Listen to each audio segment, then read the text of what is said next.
No matter what culture we're from and where we've been, many of us have experienced stress and trauma in our lives. We know that our Somali communities, just by the nature of moving from one country to the other, has experienced more than most. And if we were to ask, we would probably not be able to bear some of the stories. There are so many women who are hurt. The pain in the refugee camp, what happened, the people they have seen being killed. Nobody talks about this within the Somali community. Imagine what is going on with these people, having all this pain in them, and we think of them normal people, but they're not normal. We look at the Somali woman who brought here 7, 8 children by herself. She has a job, the kids go to school. We don't care about ourselves, all of us. We care about the kids. They're raising strangers, they're raising American kids. And they look at them and say, but these are my kids. And we cannot even understand each other. Sometimes they lose our culture. Many of them, they lose even our language. I work 2 jobs, I take care of my kids, I'm worried about ISIS, I'm worried about Al-Shabaab. What do I do? What America wants me to do? I'm doing to my maximum what I'm supposed to do. I'm working hard. I'm putting food on the table. And so they don't get any credit. On the contrary, the media talks about them negatively. And they're so used to it. They don't think of themselves. They are not priority. Their lives are not priority. Their health is not priority for them. And that shows you then that they develop diseases, they get sick.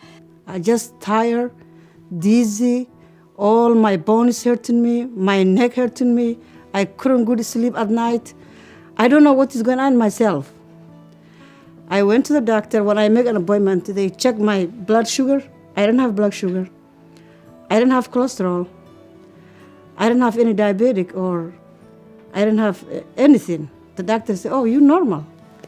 It doesn't help. The health system is something that we have Somali interpreters. They don't always get what they want out. So there is a barrier between them and the doctor. They cannot talk about their pain. They don't know how even to talk about their pain. I don't know how the Somali women are surviving, but they need a lot of help. And many people think, oh, resources and money can help. No, it's really having someone helping them and holding their hand and listening to them and telling them they're good people. I met Mona's husband, Scott. Then we became friends, and that's how I met Mona. And I saw the full energy of Mona and how she really cares about wellness.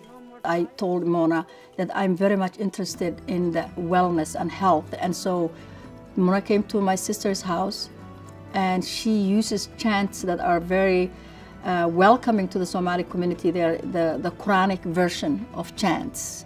And Somalis were like, oh my God, I mean, this is something, how does she know, she's not Muslim, how does she know these things? And they really kind of trusted her. The program is a 12-week program that is culturally based. It is geared towards women and towards Somali women. We address mind, body, and spirit. It is a program that empowers a woman to take hold of her health and well-being.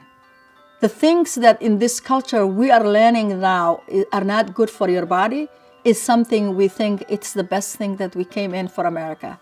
So that's really has been the issue with the Somali community.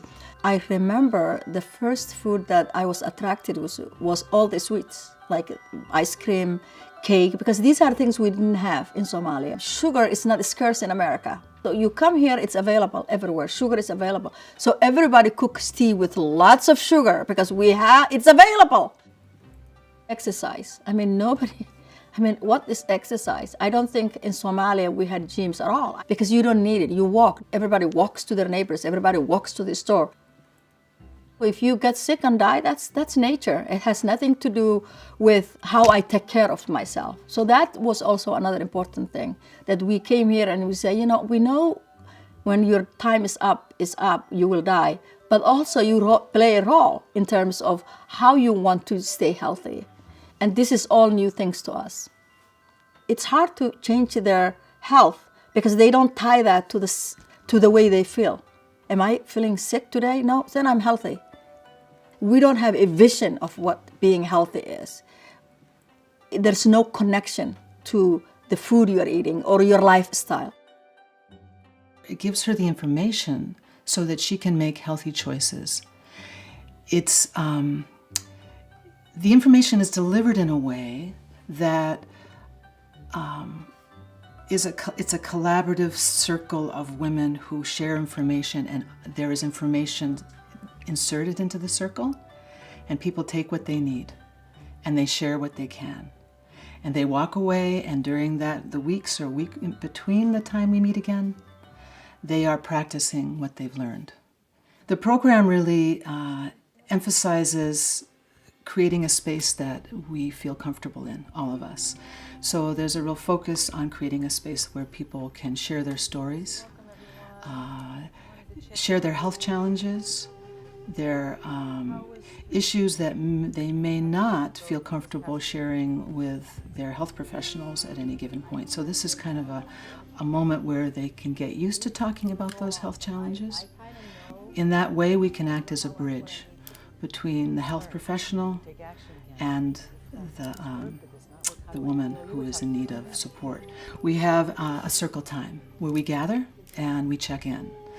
How did you do? How was your week? Everybody have to have a story, and everybody has to be honest if they did something that we were not supposed to do. And every day after we finish, we promise things. Okay, what will be your goal in the next week? The rituals are helping each other out, listening to each other, praying together. We also do a 2 minute of silence so people can focus on breath. Now, this is somewhat unusual in the Somali community. It's like, well, meditation, what is meditation? And we do prayer, but how does this fit? And how does breathing fit? But breath is connected to how we feel in the world, you know. So connecting to our breath connects us to our bodies.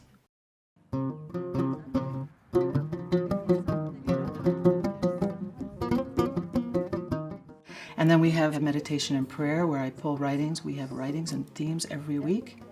So for instance, compassion or service or love. And we go around the circle and we read some writings from the Quran and from other sacred writings around the world. The other component is the learning and education component. So we have a part where there's a download. That's the core of, here's the information. We're going to talk about low glycemic eating, or we're going to talk about blood sugar, or we're going to talk about proteins, fats, and these sorts of things. And the last part is cooking, which is the most fun. We love that part, where we get to come together and cook and chop and laugh, and it's a great way to learn. So that's another opportunity where information is being shared, but in this environment of cooking and cutting and All right, baking. so this we just want to wilt. We were making the using the muffin tins. Tuna. Did you make the tuna one? Tuna one. This isn't a weight loss program, and it isn't a diet. Diets really don't work. Science has proven that people go on diets don't get anywhere. They just keep going on diets and they get very frustrated, and it doesn't work. So what we teach is how to make healthy food choices that you can actually do on a day-to-day basis. It's very realistic, and it keeps you very sane, and you can be successful by doing it this way. We really have created a program that is centered around mind, body, spirit, and it is culturally based. So we are beginning here in the Somali community and working within that construct. Prayer and faith is a very core piece of this program. Everything we do centers around that.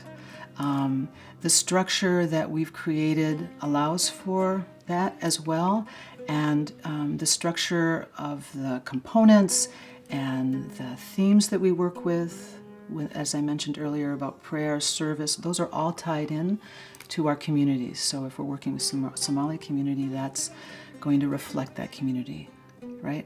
We create an environment that is conducive to having the sharing happen. So creating a safe, loving, and supportive environment. So what women will get from participating in the program is they'll understand how to make better food choices.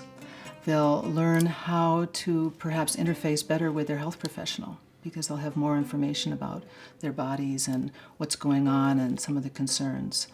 They will be gaining information that'll be lifelong, that will not only affect how they feel and how they operate in the world, but it's going to affect their children and their extended families, and ultimately, with our goal, is to affect their communities as well.